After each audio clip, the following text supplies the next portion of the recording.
I guess, with the mandatory, okay, that's the other way around. With a mandatory self-promotion, which is about 1 or 2 slides, not more. 2 words about Nuviad.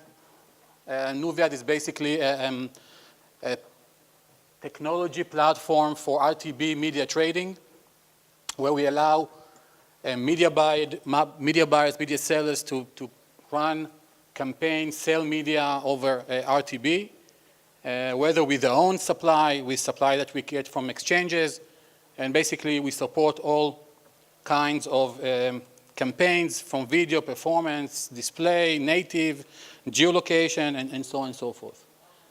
Our main product is the DSP, which many of you guys, if you were all here, probably know or seen or worked with, which allows you to buy media either through a web interface or through a set of APIs that can manage media buying very effectively. Second product that we have is targeted toward hyper-local campaigns, meaning I'm a lawyer in Atlanta, I want to run a campaign, find potential customers around hospitals. This product allows you to do that. And our newly launched, which is grayed out on purpose, is the Nuviad Sentinel, which is basically an anti-fraud platform for RTB transactions, high-scale RTB media. We work with all the exchanges. Essentially, we monitor and process all the mobile, in-app, and web traffic around the world with all the exchanges, starting with the smallest one to the largest ones, and allow you to buy very effectively media for any campaign that you want to run. As I said, the focus primarily is mobile, but we also have desktop inventory and supply that you can also use. So, skip.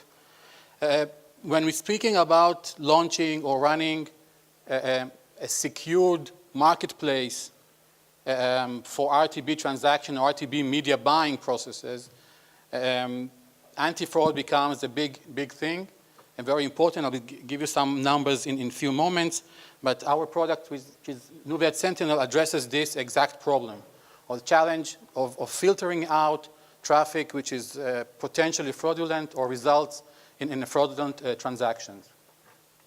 So, is there such a thing as a trusted ecosystem? So when we talk about trusted ecosystem, we talk about basically 2 aspects of media buying and selling. So there's the supply side fraud, I would say, that comes from bot traffic or soft bot or soft fraud, which is basically discrepancy within the ad or media buy request that causes us to be confused whether it's an iOS or Android request. I'm getting one parameter like country code, which is the US, but then when I try to look at the IP address or the geolocation of the person from the GPS, I'm finding out that it's actually in India.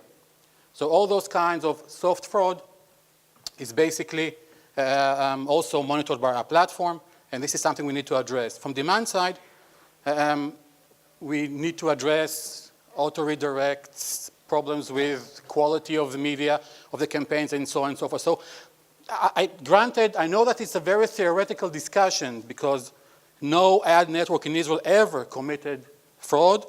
And on the supply side, all the publishers are as trustworthy and transparent as Hillary Clinton, but essentially, let's just entertain the idea that there is potentially such an issue that we need to address. So how big of an issue it really is. So a recent study shows that programmatic fraud is the #1 obstacle to adoption or mass-scale adoption of RTB or programmatic media buying trend. So that's a big issue. Out of $43 billion industry, roughly $6.3 billion are associated with fraudulent transactions. And the problem is even more so within the video space, because CPMs in video are much higher than just display, for example. So the incentive to try and commit fraud on video is much higher.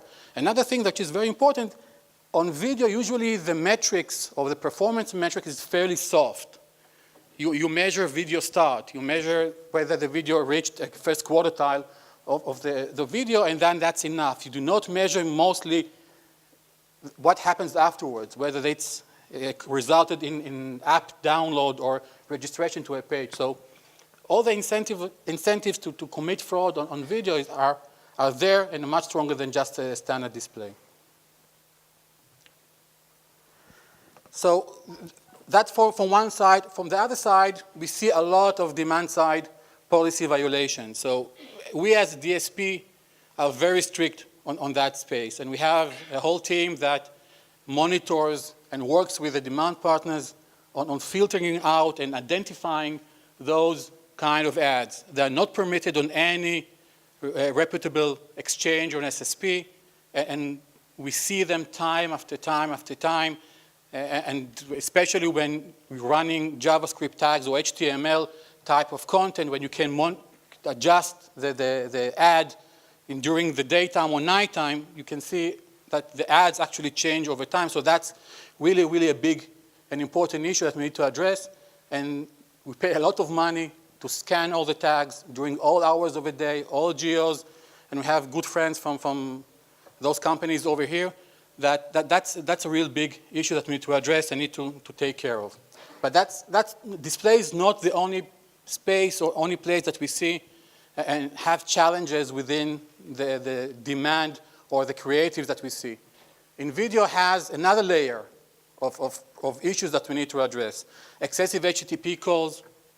We see tags that have a waterfall of 200, 300 partners that try to load the video time and again, and the user experience is just terrible. You can actually feel the phone getting warmer and warmer as you see the daisy wheel turning and turning until you see a video. In some cases, we measured 6 megabytes of data transferred until we saw the first video displaying in the ad space. So this is something that the users cannot live with. That's something we need to address. And then the result is that we need to have very strict regulations and monitoring to each and every tag before we allow them even to start the campaign process. Video size, especially on mobile, is critical. You don't want to download a 50 megabyte video for your phone and then see how until it downloads and consumes all the data. That's a big thing. Autoplay and auto sound, again, things that we need to address. People don't like auto sound they can live with auto play video, but so long as the sound is muted.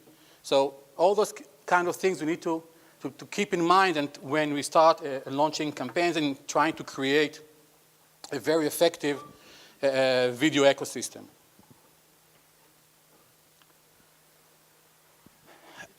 No one likes IAB categories. They are meaningless. They say very little about the campaign, but they are very important. You need to respect IAB categories in two main things. If you're running a campaign, set the right campaign attributes for IAB attributes for your campaign. It will not block you from unwanted traffic. It just allows the publishers to better fit your demand to the supply. So if you're running a campaign for games, add the category games, and you will see improvement in performance. IAB creative attributes are also very important. If you're running a video, you have to add attribute 6, which means basically auto start, auto play video. Otherwise, exchanges will block you. Exchanges will start flagging you for violations. And trust me, nothing good comes out of it. So respect those kind of attributes, and things will go much smoother with your campaigns. Finally, and this is, I think, the most important point in the whole very short presentation, respect the rules.